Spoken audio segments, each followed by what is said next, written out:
que le chinois recule. Je ne crois pas. Bon, dans mon pays, par exemple, le français reste la deuxième langue officielle, reste la langue de l'enseignement, la langue de l'administration, la langue parlée dans les institutions politiques et ailleurs, mais cela n'empêche pas qu'on parle anglais, qu'on parle swahili, qu'on parle même kirundi. Dans cette évolution de la francophonie, donc une francophonie culturelle qui était là pour défendre la langue française, ensuite une francophonie devenue politique. Maintenant, l'avenir de cette francophonie, c'est le volet économique. C'est le volet économique. C'est ce que je dis, c'est ma vision qui rencontre d'ailleurs parfaitement ce rapport déposé auprès du président Hollande par M. Jacques Attali. Ce sont des idées qui étaient là déjà il y a 2 ans à Kinshasa. Ce débat sera au centre du sommet de Dakar et sans doute des orientations seront données. Et l'idée centrale, c'est comment adapter cette organisation au changement qu'il y a dans le monde. C'est important. C'est certainement un aspect qui peut contribuer à crédibiliser la francophonie auprès de la population. L'espace francophone peut être un espace d'échange formidable. Et cela échange entre qui? Entre les faibles ou entre les riches et les faibles, ou l'espace francophone globalement? L'espace francophone globalement, bien sûr. Dès lors qu'on parle d'échange, on ne met pas de limite. Hein? Oui, bien sûr. Mais vous savez, l'échange n'a pas, dans la mondialisation, l'échange n'a pas de limite. C'est d'abord entre les pays francophones eux-mêmes, ce qu'on dit. Si déjà on se limite à cela, ça fait un volume d'échange important. Et j'ai dit, on a tendance de voir le monde d'une façon figée. Mais le monde est en train de se transformer. Mais l'Afrique est en train de se transformer. Comme je le disais tout à l'heure, les relations entre l'Afrique, disons le Sud et le Nord hier, c'était des relations d'assistance. Regardez ce qui se passe maintenant, le discours actuel. Le dernier sommet Afrique-États-Unis, promotion des échanges. Le sommet États-Unis-Europe, promotion des échanges. Alors, on peut aussi, au niveau de la francophonie, utiliser cet espace pour la promotion des échanges, vu d'une façon globale. De là, c'est difficile d'être précis, de parler d'échanges dans des domaines précis. Oui. Alors, il faudra... Où c'est possible? Il faudra, justement, ça c'est à partir du concept, il faudra alors aller dans le concret. Ce qu'on échange aujourd'hui est bien connu. C'est généralement les matières premières du Sud vers les produits finis au Nord. Mais encore une fois, cette situation n'est pas figée. Parce qu'on ne voit pas le pragmatisme que l'on constate du côté des Américains, par exemple, un sommet États-Unis-Afrique. On parle de choses concrètes. On parle d'offensives contre les djihadistes. On parle concrètement de riposte face à Ebola. Mais au niveau francophone, c'est un peu aérien, évasif.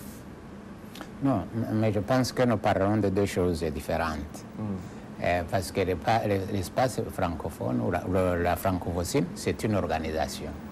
Alors vous êtes en train de parler de la politique des États-Unis vis-à-vis de l'Afrique ou bien vis-à-vis d'autres parties du monde. Et de la Chine. C'est différent.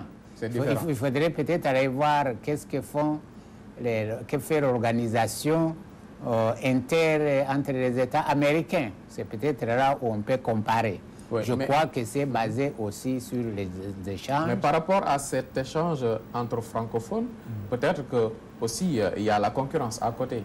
La concurrence de la Chine qui est présente aujourd'hui en Afrique. Les États-Unis également qui sont présents en Afrique. Il y a ces concurrents chinois et américains. Mais ça, c'est une bonne chose. Aujourd'hui, nous dans le monde régi par la concurrence. Pour l'Afrique, par exemple, l'OIF faut faire face. C'est une excellente chose. Ça veut dire l'OIF et les pays membres, il faut accepter qu'il y a des concurrences. Par exemple, le discours actuel en France, c'est quoi? C'est de dire que la France a reculé dans le volume des échanges avec l'Afrique au profit de la Chine et d'autres puissances. C'est une bonne nouvelle pour cette Afrique. Ce qui est une bonne chose, parce que l'Afrique devient un enjeu, non pas pour une seule puissance, non pas pour un seul continent, mais global. Alors c'est ça qu'il faut faire, et ce que nous parlons, ce que nous disons, les échanges dans l'espace francophone, ça se fera sous l'empire de la concurrence. Mais c'est carrément nouveau, hein, côté francophonie, qu'on parle d'économie. C'est nouveau parce que, j'ai dit, il faut s'adapter au monde. Aujourd'hui, vous avez vous-même, mais cette francophonie, les populations ne la sentent pas, ne voient pas que c'est utile. Maintenant, comment se rendre utile? C'est une des pistes pour être utile. C'est nouveau, il faudra explorer. Il y a, encore une fois, je dis, dans ce rapport de M. Jacques Attali, il y a un certain nombre de pistes. Mais pour une organisation comme la francophonie, il faudra s'asseoir et voir quelles sont les actions qu'on peut poser pour, à terme, faire de cet espace un espace d'échange économique. C'est parfaitement possible. Et par rapport à Abdou Diouf et à ses deux mandats à la tête de l'organisation, que retenir je l'ai déjà dit, le président Abdou Diouf, je crois, a fait un travail remarquable à la tête de l'OIF. Je l'ai dit, je le répète. Et je peux le dire parce que j'ai été à ses côtés dans beaucoup de missions sur le terrain, en Afrique et en dehors de l'Afrique. Oui, ça c'est l'élégance diplomatique. Mais concrètement, pour cette Afrique, pour l'espace francophone, qu'a fait Abdou Diouf? Par exemple, c'est sous son mandat que la francophonie, l'OIF, est devenue une organisation qui compte dans la résolution des conflits en Afrique. C'est lui. Commencé sous Boutros Ghali, mais continué par lui. Oui, il a fait des déclarations. Regardez Madagascar. En Centrafrique, il a fait des déclarations. Dans le conflit guinéen également, des déclarations. Pas plus. Non. En tant que secrétaire général de l'OIF, je vous ai dit. Il en a fait des déclarations. Non, non, je vous ai dit. Pour appeler au calme, pour appeler au respect. Laissez-moi vous dire ce qui a été fait, parce que, comme je viens de le dire, j'étais un des personnes ressources, une des personnes ressources qui a œuvré spécialement dans ce domaine de la résolution des conflits. Par exemple, en Centrafrique, en 2008, décembre 2008, nous avons organisé une grande réunion là-bas qu'on appelait le dialogue politique inclusif. C'était une sorte de conférence nationale. Le maître d'œuvre, c'était la francophonie. Au niveau de la préparation, au niveau de la direction de ce forum. Bon, quand il y a eu une crise à Madagascar, la francophonie était en première ligne. Toute la période qu'a duré la crise jusqu'à la remise en place des institutions, de nouvelles institutions démocratiquement élues. C'était la même chose au Niger, la même chose au Mali. Alors, encore une fois... Il ne se déplace même pas. Il n'est même pas descendu sur le terrain. Nous parlons, mais l'organisation a été en première ligne. Mais nous parlons d'une institution.